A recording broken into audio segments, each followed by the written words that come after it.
agora, dentro do mesmo storytelling que a gente estava falando do ecossistema fintech, a gente chamou 3 garotas super poderosas para falar um pouquinho dessa questão da inovação, né, da inteligência artificial mais aplicada, e vamos ver o que elas têm para contar para a gente de novidade, né? Então, eu queria chamar a Letícia, a Merlin e a Duda para comporem aqui o próximo bate-papo, né? Uma salva de palmas para elas. Todas são muito experientes na área de inovação, estão no mercado financeiro já há bastante tempo, e elas podem contar um pouquinho melhor para vocês aqui, tudo que elas estão pensando com relação a esse tema, né, de troca de ideias que a gente bolou aqui, que é como liderar, validar e atrair investidores. Ai, gente, desculpa, o tema está errado, viu? Olhem no programa, tá? O programa está com o tema certinho, agora que eu reparei. Desculpa, a gente vai ter que improvisar aqui, como é que fala com propósito? Não, mas aí é o tema de vocês mesmo, tá bom? Obrigada, meninas. Fica no script, Letícia, por favor. Gente, bom dia. Bom dia novamente, né? Para quem já estava aqui, para quem eu já falei. É um grande prazer dividir esse espaço com todos vocês. Obrigada pelo convite, obrigada, meninas, pelo privilégio de dividir o espaço com todas. Eu fico muito feliz de compartilhar não só nossas trajetórias, nossas experiências e opiniões num ambiente onde a gente fica movimentando, né, o nosso mercado em função de serviços financeiros, inovação e tudo mais. Então, é um grande prazer. Vou aproveitar esse espaço para mediar com as meninas, falando bastante sobre inovação e os desafios que a gente tem no nosso mercado. Nos últimos 10 eventos que eu participei, existe um painel, existe uma palestra, existe um case sobre inteligência artificial, né?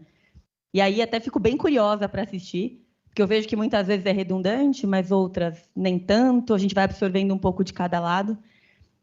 E o primeiro ponto que eu gostaria de trazer aqui é realmente para falar desse hype de IA. Né? Inclusive, ontem eu li uma notícia sobre o Sam Altman falando sobre o tanto, né, da performance do ChatGPT 5.0, o quanto as pessoas estão esperando demais desse produto, o quanto a gente já utiliza aquilo que a gente já tem e querendo sempre mais. E, ao mesmo tempo, né, muito se fala sobre como as pessoas estão utilizando dessa tecnologia. Porque a IA nada mais é do que uma tecnologia utilizada hoje em dia para resolver alguns processos, automatizar algumas coisas e por aí vai. Então, ainda, embora no nosso mercado aqui, nessa sala e na nossa bolha, a gente fala bastante sobre usar e eficiência e o quanto isso, de fato, traz retorno e como mudou a nossa vida, né? A gente ainda sabe que tem muita coisa para consumir dessa tecnologia e que a gente está só no começo. Então, muito prazer para quem não me conhece, sou a Letícia, fundadora da ThinScale, tenho feito um trabalho junto com o meu time de apoiar na conscientização das empresas que buscam bancarizar a operação e aumentar a sua receita, enfim, através de serviços financeiros. Vou pedir para que as meninas se apresentem para que a gente possa seguir com o nosso papo. Boa, obrigada, Lê. Bom dia, pessoal. Super prazer estar aqui. Obrigada pelo convite. Regina, cadê? Tá aqui. É muito legal participar de um painel para falar de inovação, ainda mais com mulheres, né, aqui junto comigo. Bom, sou a Marilyn, cofundadora da Lerian. Nós somos uma empresa de infraestrutura financeira focada em soluções open source. Desde core banking até, enfim, né, uma série aí de produtos regulatórios e transacionais que a gente tem aqui no nosso portfólio. Lerian é uma empresa extremamente jovem, a gente nasceu no ano passado, foi a mercado esse ano, está com um crescimento bastante acelerado, o que mostra, de fato, que existe um gap bastante interessante aí em termos de provedores de infraestrutura financeira aqui no país, né? Então, a gente quer muito disruptar esse mercado, trazendo soluções mais escaláveis, mais customizáveis para o nosso público, mais seguras, obviamente, e que, de fato, possam fazer crescer, né, toda essa infraestrutura de meios de pagamento que a gente tem aqui no país. É isso. Passar a palavra para a Duda. Obrigada. É um prazer estar aqui com vocês, num painel também só de mulheres. A convite da Regina, mais uma vez, que acho que isso é o meu 5º Fintech View, algo desse tipo. Eu acho que sempre que é um encontro muito bom das mentes que estão falando de pagamentos, de Fintech. Então, sempre um prazer estar aqui. Eu, nos últimos 7 anos, estive no Cartão Elo, fiz uma mudança grande agora, fui para Equifax, que é uma data tech que tem IA muito no seu core. E agora eu estou vendo a potência que é você ter lá na empresa 1.000 cientistas de dados, 300 patentes de IA, e de fato uma empresa que não está olhando o IA no hype, mas de fato o IA como uma engine para fazer produto. E sou uma entusiasta de como é que essa infraestrutura ela vai mudar, e já está mudando completamente a forma que a gente se comporta, a gente consome, mas a forma que a gente cria produto também. Então, esse papo vai ser excelente. Bom demais. E para a gente começar, eu queria trazer um pouco de como a gente está usando no nosso dia a dia, fora de só pesquisa e gestão. Eu falo bastante, porque, por exemplo, na Finscale a gente trabalha muito com serviço, e o nosso crescimento ele tem muito da inteligência artificial. Mas primeiro a gente tem pessoas para construir processos, e a gente automatiza processos com inteligência artificial, com tecnologia. Então, nada é substituído. Pelo contrário, a gente ganha eficiência. Só que a gente ainda tem alguns desafios de medir resultado, né? Então, como de fato isso impacta no ROI das companhias, das fintechs que a gente constrói? Como é que vocês estão usando isso, Mari, na Leria? E como é que você está medindo o impacto da IA na tua operação? Legal, legal. É bem complexo medir inovação, né? Geralmente é um indicador bastante abstrato. Mas, no nosso caso, Lê, o concorrente mais jovem da Leria no mercado tem 15 anos de mercado, né? Então, a gente teve que acelerar portfólio para conseguir nosso ICP. Agora, de bate-pronto, né? Tirar uma empresa do zero é muito complexo. A gente tem uma vantagem que somos em 30 pessoas e uma empresa total focada em tecnologia, né? Então, eu acho que uma das principais preocupações da Leria quando a gente lançou o produto, a gente gerou muito awareness de mercado, então a gente gerou um bom pipeline de prospects, gerou awareness, mas nossa preocupação era de colocar portfólio na rua e fazer o foundation, né? Que é como que eu me equiparo em termos de produto com os nossos concorrentes.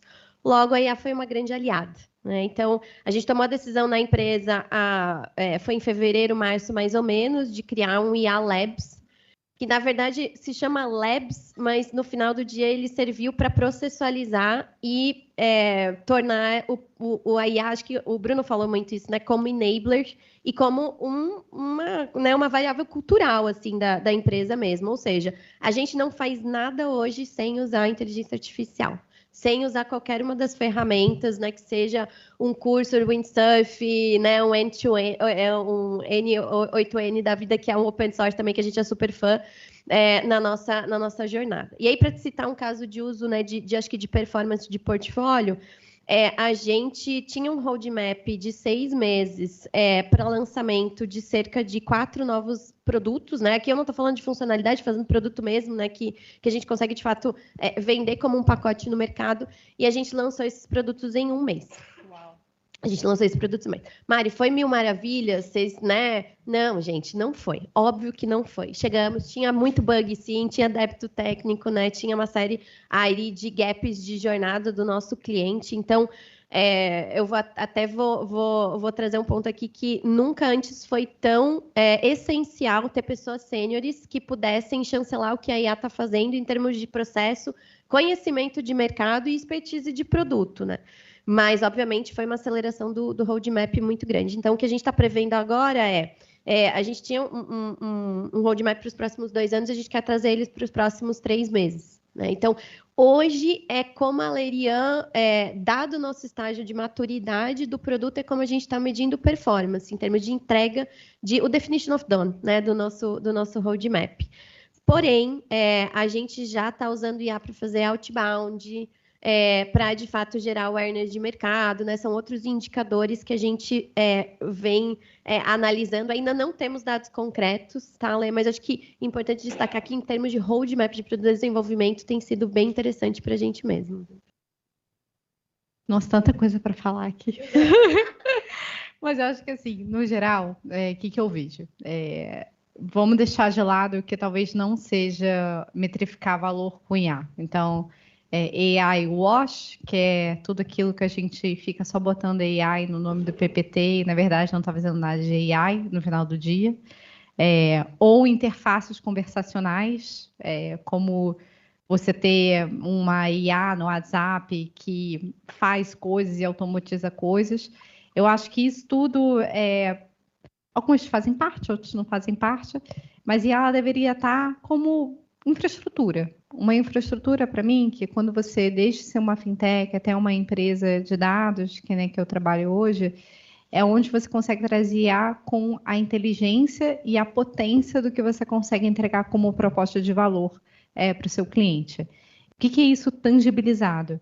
É você conseguir tomar melhores decisões no back-office para esse produto ele ser mais assertivo para o seu cliente. É você conseguir prever situações ou coisas que aconteceriam e, por isso, sim, você consegue trazer uma experiência mais personalizada. Ao mesmo tempo, você consegue evitar, talvez, alguns riscos que aquele seu cliente vai ter. Então, as métricas de valor, para mim, estão quando você consegue fazer o seu trabalho melhor, ou você fazer trabalhos que você não conseguiria fazer hoje e não conseguir entregar para o seu cliente hoje, se a IA, Machine Learning, LM e todas as outras tecnologias que são a infraestrutura pudessem potencializar isso. E eu acho que quando a gente vai para o cliente vender isso, eu acho que é aí que mora o segredo. É como é que hoje a gente sai de um lugar onde a gente tem essa pergunta aqui, porque o que a gente vê do lado do cliente, do lado da fintech, no final do dia um monte de PPT com AI, igual todos os lugares, e até mesmo uma descrença, né? Nossa, de quando a gente senta em painéis sobre IA, ou a gente vai escutar um pitch sobre IA, fala assim, putz, será? Será que vai fazer diferença mesmo? E a gente passar para um lugar onde, de fato, a gente consegue proporcionar esse valor que essa infraestrutura consegue trazer. Ótimo ponto. E até, pessoal, contando para vocês um caso de uso justamente sobre isso, né? Porque ao invés de tentar produtizar absolutamente tudo com IA, porque, pasmem, tá? Mas a gente usou IA para qualificação dos nossos leads na FinScale e foi uma lástima. Assim, foi terrível, terrível. E aí eu falei, nesse dia eu falei, não vamos substituir nenhum ser humano. Óbvio, faltou estratégia, faltou uma série de outras coisas. Mas é esse o ponto, assim, você precisa de estratégia de processo para utilizar o do recurso. E a gente tem um cliente que é uma grande distribuidora, fica em Palmas, no Tocantins, e a gente está realmente fazendo um estudo de oportunidades para essa operação. Então, ele tem diversas dores, né? De fornecedor, de atraso de pagamento, de estoque para o fornecedor, de processo de venda e várias outras que a gente conseguiu embedar soluções financeiras. Mas quando a gente falou para ele sobre a quantidade de informação que hoje, se ele parasse e tivesse alguém ali olhando um back-office o tempo inteiro, ele já poderia analisar e concluir algumas coisas e tomar algumas decisões. Isso tudo foi automatizado. Então, hoje ele sabe exatamente qual o lojista cliente dele está vendendo quantos % a menos, por qual razão, para que ele possa... Então, tudo isso, existe muita inteligência por trás com o IA, coisa que ele não precisa ter alguém ali olhando o tempo inteiro, mas que, de certa forma, fez com que ele aumentasse a receita dele. Porque uma vez que ele vê que o fornecedor, cliente, parou de vender ou diminuiu essa venda, ele automaticamente toma uma ação, né? Ou ele entende também a performance daquele produto para aquele cenário. Então, a gente conseguiu medir dessa forma, assim, poxa, ok, não dá para dizer que ele vendeu 20% a mais ou 20% a menos por conta disso, porque tiveram outros N fatores. Mas, no dia a dia, a operação foi sensacional. E na nossa próxima questão aqui, que eu sempre fico muito em dúvida, né, gente, quando a gente fala de serviços financeiros, é extremamente complexo você inovar garantindo regulação, segurança e uma série de outras coisas. Vejo hoje também muitas instituições, aliás, muitas fintechs sendo desenvolvidas com toda aquela camada de front com o IA, que, gente, eu trabalhei com isso desde 2016, a gente demorava um mês para prototipar uma jornada, né? E hoje, você não precisa ser um designer, você não precisa ser um programador para fazer todo esse processo, né? Então, você ganha tempo. Mas eu ainda assim fico muito preocupada com a questão de segurança, né? Então, assim como qualquer inovação, a gente tem um órgão regulador extremamente a favor de inovação, mas ainda assim é complexo no aspecto de tecnologia. E aí, falando da Lerian, dessa infraestrutura financeira e tal, como é que você lida com esse processo e o quanto você tem regulação ali ao lado do time de tech e de inovação? Bom ponto, Lê.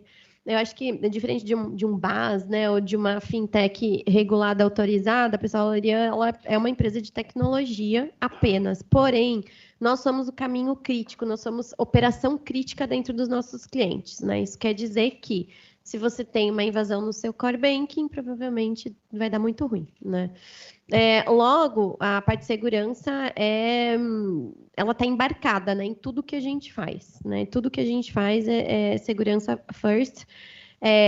E aí eu acho que a IA, de novo, né, falando em termos de desenvolvimento de produto, ela não consegue substituir esse olhar apurado de um especialista que conhece o mercado, a regulação, e, de fato, consegue observar se a gente está dentro de um framework adequado, né, dos requerimentos adequados de segurança. Eu acho que essa tua preocupação é totalmente válida, Lê, e é engraçado você falar isso, porque quando a gente lançou esses produtos, e vários deles foram front-ends, de fato, a gente, obviamente, pegou, né, foi um acelerador do desenvolvimento, mas o produto não estava pronto para ser lançado, obviamente, né? Então, a gente ainda tinha que ter essa expertise muito forte, que é uma característica da nossa empresa, né? A gente tem pessoas que trabalham em serviços financeiros e tecnologia há mais de 10 anos para observar esse produto, né? Então, de novo, para mim, a IA ela acelera, mas ela não é o final, né? Ela é o meio para a gente colocar melhores produtos no mercado. Bom, eu acho assim que ninguém sei lá, 15 anos atrás, falava que você precisava de um site, né? Era meio óbvio. Canal para conversar é um site. Eu acho que alguns anos atrás, eu acho que todas as instituições financeiras e todos os varejos migraram desse canal do site para criarem os seus super apps. E agora é muito óbvio que todos nós estamos buscando qual é o canal que a IA vai se dar, muito aqui no Brasil, o WhatsApp, né? E isso eu acho que muda muita coisa de como é que a gente se comporta no ponto de vista da nossa vida financeira e de como nós, provedores, né, de serviços financeiros, vamos passar a produtizar as coisas. Quando você vê o que acontece, você tem Pix, você tem Open Finance, mas junto com eles, você tem o quê? Você tem um onboarding que precisa ter uma melhoria no controle de potenciais fraudadores entrando. Você tem um Open Finance que vai dar crédito via a sua visibilidade das outras instituições financeiras e seu histórico, mas ao mesmo tempo que precisa ter ali um motorzinho para garantir que o nível de inadimplência ou adimplência de quem está te considerando crédito é melhor. Você tem, inclusive, como é que você, no seu dia a dia, como instituição financeira, vai escolher cada um desses canais para se comunicar, ter o trigger para que algumas coisas sejam feitas do ponto de vista de pagamentos, ou empréstimos, ou PIX, etc. E eu acho que a IA, ela entra por trás de toda essa infraestrutura que a gente precisa ter. Então, desde o onboarding, a prevenção de possíveis fraudadores, essa inteligência, desde a concessão de crédito via os novos trilhos de Open Finance, via a escolha do canal, seja ele um site super app ou uma interface conversacional, que seja o WhatsApp. Então, esses módulos de IA, eles precisam se integrar cada vez mais com os módulos que a gente tem criado do ponto de vista robusto, que a gente está acostumado, de segurança, de resiliência, dos nossos serviços financeiros. Eu acho que é aí que mora a grande oportunidade hoje, quando a gente fala do ponto de vista de infraestrutura. Ainda para você, Duda, falando de infra e também os desafios no seu dia a dia, agora na sua nova jornada, nessa nova companhia, quais são as principais barreiras para desenvolvimento de novos produtos hoje? Que você enxerga assim, putz, a gente tem que se antenar a uma coisa específica, assim? Puxa, eu tô há um mês na minha casa nova. É um pouco difícil falar sobre isso. É um mercado que ele é um mercado que o mercado de data tech, de bureau de crédito, ele é um mercado que ele demanda você ter um nível de criatividade de base de dados enorme. E um nível de curiosidade quase para você ter acesso a outros comportamentos, a outras bases de dados, porque no final, o que uma Data Tech ela faz, que nem a Equifax? Ela recomenda, ela ajuda a fazer a gestão de adimplência e inadimplência, ela ajuda esse nosso cliente a conhecer melhor esse cliente, para que esse cliente possa dar o crédito, possa ter certeza que ele aceita aquele cliente nos seus serviços e, por consequência, esse cliente, no final da ponta, possa ter uma melhor vida financeira. Então, é ajudar a dar acesso a crédito para quem está lá na ponta precisando para dar o seu próximo ponto de vista. Quando eu olho quais são hoje os principais desafios, eu acho que a gente tem um comportamento do consumidor que ele, por causa da nossa economia e por causa de todos os acessos que esse cliente tem a novos canais, novas tecnologias, ele muda muito rapidamente. Então, a gente precisa ter um nível de inovação muito rápido. E o que eu vejo lá na Equifax? É uma empresa que tem um programa global de criação de novos produtos e serviços que é medido anualmente. Isso é uma coisa, eu trabalho com inovação já há alguns anos, é uma coisa muito louca, eu nunca vi isso na vida. É uma empresa que, de fato, mede resultado de novos produtos e serviços todo ano, e isso faz pagar bônus ou não, no nível global. Então, é um time de produtos com uma capacidade de ter esse olhar curioso para o cliente, de olhar essas potenciais novos produtos muito grande. Eu acho que isso faz toda a diferença, porque eu acho que hoje é uma questão de 6 meses para você ter um comportamento amadurecendo e para você ter, de fato, um cenário novo econômico acontecendo, se consolidando, e por conta disso, o negócio ele precisa ter a mesma aceleração de chegar lá do que a gente tem no mundo hoje chegando. Então, hoje eu vejo isso muito como um desafio, mas uma forma que a cultura da empresa ela foi criada e baseada para conseguir chegar lá também muito rápida. Se eu puder complementar aqui, eu acho que uma tendência, né, ainda em linha, a Duda falou aqui do cliente, eu queria trazer essa tua pergunta para o mercado B2B, né? Acho que a gente vem vendo uma tendência aqui muito interessante na jornada de compra desse nosso cliente. O B, hoje ele tem muito mais informação via IA do que ele tinha antigamente, né? Então, como é que funcionava antigamente? Você botava uma RFP ou uma RFC no mercado, e ali com o seu consultor em cada um dos players que você iria contratar, e aí você tinha que acreditar no que o cara estava te falando, né? Porque não tinha documentação aberta, ambiente de sandbox, nada disso. Você comprava o PPT. O que acontecia? Ia, né, por quem tinha mais tempo de mercado e que parecia ter o melhor produto, né? Dado o PPT bonito. E, óbvio, né, tinha a questão de preço que chancelava a compra. E aí, o que acontecia? Quando você botava esse produto em produção, aí vinham as surpresas, né? Integrações extremamente demoradas e tal. O que a gente vem percebendo, assim, mais tendência global, e eu acho que o Brasil ainda tem um passo bem interessante, caminho longo nesse sentido, empresas, provedores de serviços B2B terem informações cada vez mais abertas. Porque hoje você tem uma documentação aberta, um ambiente sandbox extremamente favorável, inclusive, a gente abre ali nosso roadmap, tá, pessoal? Assim, é nesse nível. Eu quero que o meu cliente ele veja o que eu vou entregar. Né? A Duda falou aqui, né, de bônus por entrega de produto. Vamos chegar lá, Duda, mas eu acho que é isso. Eu quero que o meu cliente realmente veja o que eu estou entregando.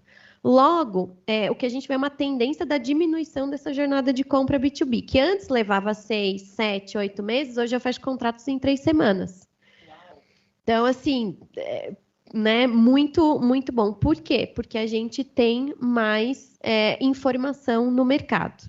E aí, falando do lado do BI, né, como é que funciona? Ele vai botar ali no chat GPT, e aí, vou comparar a Lerian com os outros 5 de mercado. O que você me traz? O que o chat GPT vai trazer para você? As informações que tiverem mais abertas. Então, aí que está o pulo do gato, né?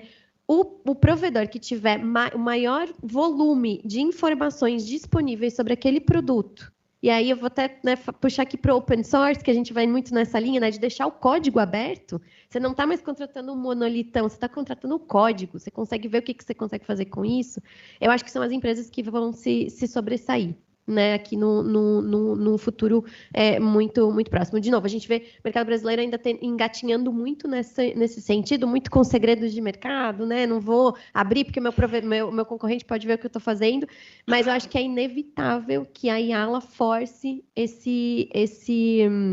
essa difícil decisão aí, né, para os provedores mais antigos.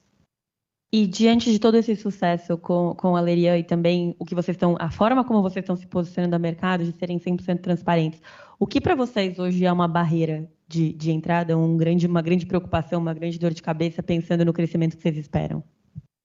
Olha, Lê, é totalmente velocidade de roadmap aqui, né? Um desafio gigantesco para a gente. De novo, IA tem sido uma forte aliada.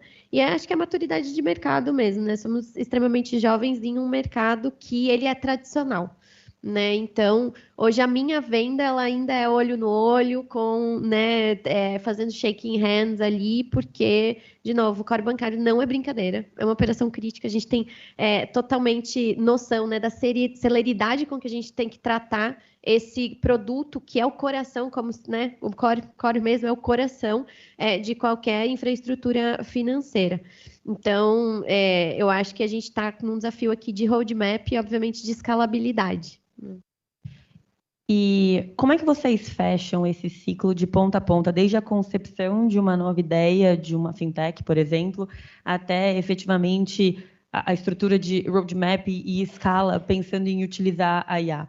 Porque a gente fala muito sobre gestão, sobre automatizar processos, sobre usar isso para desenvolver, sobre, de fato, fazer pesquisa e tal. Mas quais são os... E aí, Duda, para você como produto, como é que você enxerga desde a concepção esse uso e o que mais hoje é indispensável? No Febraban, eu vi uma palestra do CTO de Santander que me inspirou muito, e é a forma com que hoje eu trabalho. O que ele estava explicando? E que com a IA, você deveria ter as pessoas, humanos, né? Os humanos com uma potência, um cérebro expandido pela IA. Então, você deveria ter um funcionário, né? Você como liderança, onde você pudesse pegar os agentes para automatizar tarefas do dia a dia, mas também para organizar a informação, para preparar o colchão para que você pudesse trabalhar de uma maneira melhor. Ele chamava aí de times expandidos por IA. E eu ficar com aquilo na cabeça, eu falei, gente, não é que é verdade? Hoje, assim, não é usar o chat GPT para eu fazer melhor o meu trabalho. Hoje, a forma que eu organizo meu dia a dia, organizo meu time, eu tenho um time de Product Marketing, de inovação e Product Operations dentro da Equifax. Mas eu tenho o meu time de agentes de Product Marketing, de especialistas de vendas, de especialistas de marketing, em que eles me ajudam a iniciar esse trabalho. Então, eu acabei de fazer meu plano de 100 dias com base em muitas das coisas que seria humanamente impossível eu debruçar em cima de material, de decks de vendas, de um portfólio super grande e rico de produtos, em que o meu agente de Sales Enablement me ajudou rapidamente a entender quais eram os principais pontos. Então, eu acho que esse início, eu acho que é super importante. Você ganha tempo no momento em que você não pode perder tempo. Você ganha, amplifica a sua inteligência no momento em que todo mundo sabe um pouco de tudo. Então, como é que você dá esse próximo passo? Então, esse é o início. E o depois, eu concordo com a Mari. Assim, não vai dar o roadmap, a execução. Aí eu, honestamente, ainda acho que ganha quem faz melhor o shaking hands. Quem é o profissional que consegue ampliar a sua inteligência com base com o que a IA e os agentes, etc., proporcionam, mas que conseguem transformar isso em mais valor quando você vai encontrar alguém, ou quando você vai vender alguma coisa, ou quando você vai executar alguma coisa. Esse é o grande diferencial. E eu também acredito, assim, demais que essa parte, ela é insubstituível, mas ela é potencializada e a gente precisa fazer isso acontecer. É bem engraçado isso, como a gente tem dado, acho que mais valor, né, Duda, para as relações humanas, né? É até uma dicotomia engraçada, né? Ao mesmo tempo que você está colocando IA no teu processo, cada vez mais a gente dá mais valor ao almoço, ao fazer o shaking hands de fato. É muito legal, né? E caminhando aqui para o nosso final, passa muito rápido, né? Caminhando aqui para o encerramento, acho que a gente conseguiu compilar bem a nossa estrutura, pensando em segurança, pensando no nosso mercado com fintechs, com datas e o quanto a gente adapta. E a gente está super convencida de que realmente o negócio é o olho no olho e a gente automatizar o que a gente faria em 6 meses, em 3 semanas e tal. Mas o que eu vejo bastante, principalmente para o mercado de fintechs, e o que a gente fala muito para os nossos clientes, é de fato de poder, e aí é o que a gente fala muito sobre a oferta de crédito, né? A maioria das fintechs que a gente constrói olha muito para isso, né? Para democratizar o acesso a crédito, poder potencializar demandas, e isso não diz respeito somente às instituições reguladas, e sim a toda e qualquer companhia que tenha a tua base de cliente, que tenha ali o barriga no balcão e tudo mais. Só que, obviamente, a gente fala, toda empresa pode ser uma fintech, você embeda finanças aí, você contrata uma instituição e tem a tua white label, sua conta digital e tudo mais, mas a inteligência disso, de vou colocar meu capital, mas é só regularizar? É só emitir uma CCB especificamente e eu consigo gerir isso, eu consigo ter esse retorno? Precisa de uma inteligência de crédito. Você precisa entender, assim, caráter, comportamento e uma série de outras coisas que você não tem essa expertise enquanto atacadista, varejista, ou o que quer que seja. Então, eu vejo que, para o nosso mercado, um dos principais pilares, e que realmente a gente movimenta muito isso, são as análises de créditos birôs que a gente tem, mas, de fato, para gerar insumo para criar os novos produtos. Então, não sei se vocês querem complementar, meninas, eu agradeceria se pudessem em relação a o quanto a gente acelera em termos de análise de dados para oferta de crédito. Olha, eu acho que nunca foi tão bom ser um incumbente, te juro, porque eu acho que o problema do incumbente antes é que ele não conseguia ter esse nível de digitalização e de inovação tão rápido. E agora ele consegue de várias formas. Ele consegue porque as fintechs estão disponíveis, né, para acelerar dentro das casas, sendo uma instituição financeira ou sendo uma empresa de outro segmento. A IA ela está disponibilizada. E quando eu olho especificamente de crédito, eu acho que o grande problema da concessão antes é que era tudo muito padronizado. Era muito assim, você só concedia crédito para um perfil que você tinha um risco muito baixo. E agora, porque você tem, como incumbente, acesso a essa base, uma base enorme de clientes que você tem, mas acesso também à possibilidade de você olhar num nível mais personalizado, mais granular para esse cliente, você consegue hoje tomar decisões ainda muito inteligentes, ainda muito rentáveis, mas ao mesmo tempo com uma tecnologia que antes talvez fosse inacessível por conta de inovação, hoje é super acessível.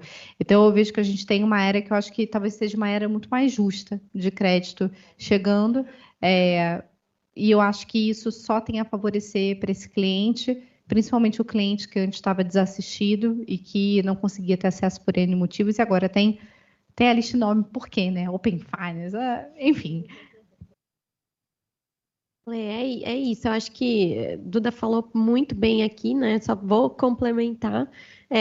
A gente ainda tem muita oportunidade de mercado brasileiro, né? Principalmente no que diz respeito a microcrédito para pessoa física, crédito para PJ, né? O PJ ainda ele é muito mal atendido, mas acho que é uma questão de tempo, né? Agora que, como a Duda muito bem colocou, os incumbentes ele tem uma massa de dados muito grande, mas não saber utilizar, né? Eu acho que agora esse nível de digitalização e justamente essas ferramentas de inteligência artificial elas podem potencializar a chegada desses bancos mais tradicionais e incumbentes no modelo speedboat, né, que ele de fato consegue chegar a um nicho específico que muitas vezes é o tamanho de uma BU inteira, né, esse nicho. Então, acho que a gente está num momento muito interessante a níveis de mercado, a níveis de tecnologia e potencial, né, de atingir esses nichos. Acho que quem entrar agora é o mesmo incumbente que quiser penetrar em algum tipo de mercado, acho que é o momento, é um bom momento. Ótimo, acredito, concordo. Pessoal, muito obrigada pela atenção de todos vocês. A gente fica à disposição para conversas lá fora ou também em algum outro momento oportuno.